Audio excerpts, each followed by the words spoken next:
Hello Hammerheads, thanks for tuning in. Right then, you know what, right? I've been reading the paper and, lots of shit in it as usual. Oh, and by the way, I didn't realise Sue Carroll had died. She was a columnist in the Daily Mirror. I knew she had cancer and she was in recovery and stuff. I didn't know she'd died. Bloody hell. I mean, I didn't used to agree with a lot of her stuff. She seemed to have this big vendetta against bloody Heather Mills. I think it was jealousy myself, but never mind. I'm not going to speak ill of the dead. Like, letters page, right? No film glory for Thatcher. The big issue. Meryl Streep plays Margaret Thatcher in a controversial new film about the former Tory PM, which opened at cinemas at the weekend. Veterans of the TUC's Women's Action Group protested against the film outside a cinema in Chesterfield, and David Cameron said it was made too soon. Many of you say the film doesn't tell the truth about Thatcher. I dare say it bloody well does not. Because they wouldn't have been allowed to make it if it told the truth about Thatcher.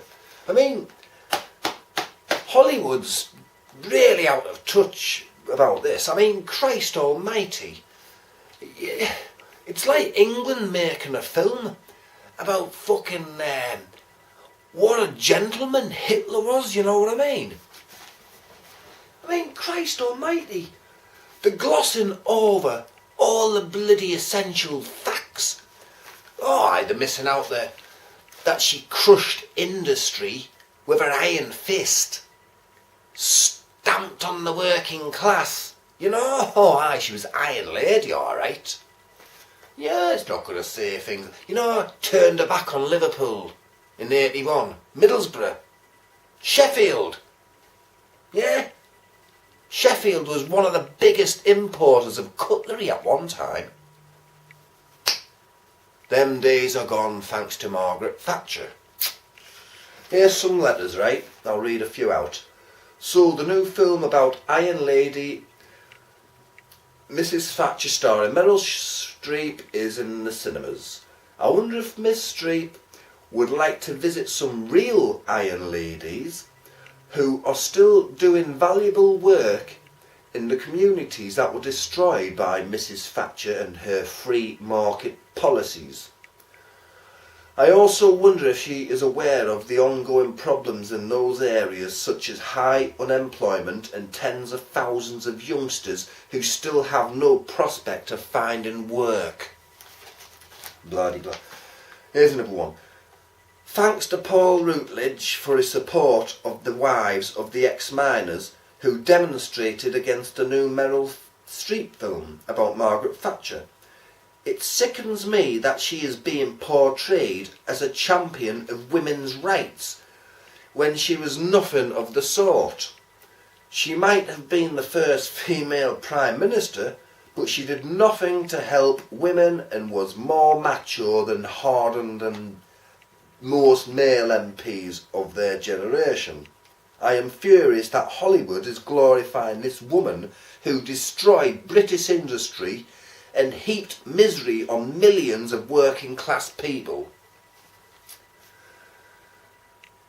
It seems Hollywood is very out of tune with the mood of the people by releasing films about two of the most despicable politicians of our time, namely Margaret Thatcher and J. Edgar Hoover.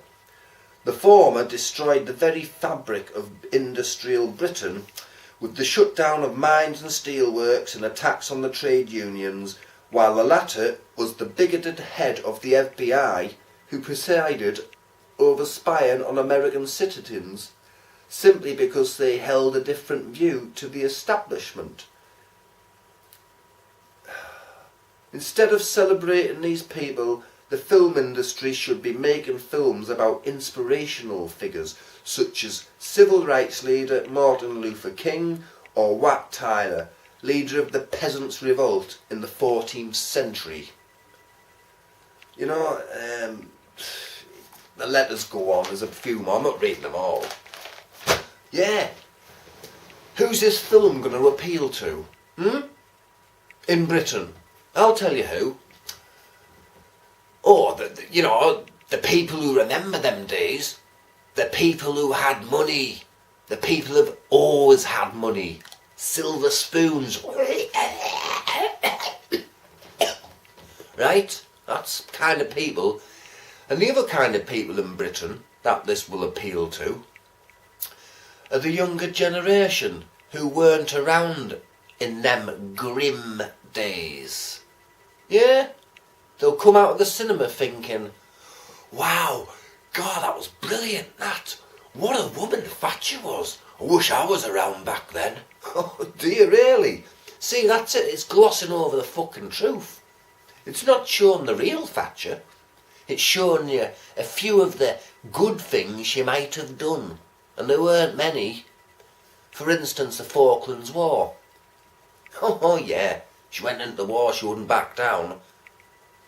Guess what? There was a general election just around the fucking corner. Work it out yourself, hammerheads. Yeah. Christ. I mean, I was around in the 80s. I left school in 1983. I actually got expelled from school in 1983 when I lived in South Africa, because we emigrated to South Africa in 1982 when I was 15. Yeah? And why did we emigrate to South Africa, I might ask? I'll tell you why. 'Cause we couldn't find any fucking work in England. My stepdad, right, had been working for the same firm for the best part of 20 years. All of a sudden, made redundant, no work, out of a job. Why? 'Cause Thatcher had just come into power. Coincidence? I beg to differ, hammerheads. Now, we emigrated so he could find a job. My brother couldn't find a job for love nor money. You know? He was sick to death of his white ES, that's all he could get. And I didn't get a job. Between 1982, because we emigrated back to England, 83, right?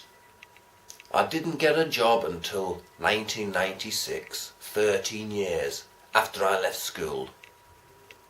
Yeah. Oh, there was plenty government schemes around. I did them all. I was on them all. YTS, employment training, community programme, you name it, I was on them. And they were shit. There wasn't a job at the end of them like you were promised. It was just in place to keep the unemployment figures down. That's all. Simple as fucking well that. And, you know, there's a lot of people up in arms about this film. And the Americans will probably love it, because they haven't got a clue about the 1980s in England, unless they were there themselves, you know what I mean? Yeah. I mean, look what's happening now, it's similar. I mean, the other day, it's turned my stomach, this. David Cameron shaking friggin' some fucking arsehole pop star's hand. Gary Barlow, I think it was, shaking his hand because of all the lovely charity work he's done for children in need. Yeah, the very charities Cameron's now destroying. Oh, I've had enough of this shit. See you later, hammerheads. It's Wednesday after all, isn't it?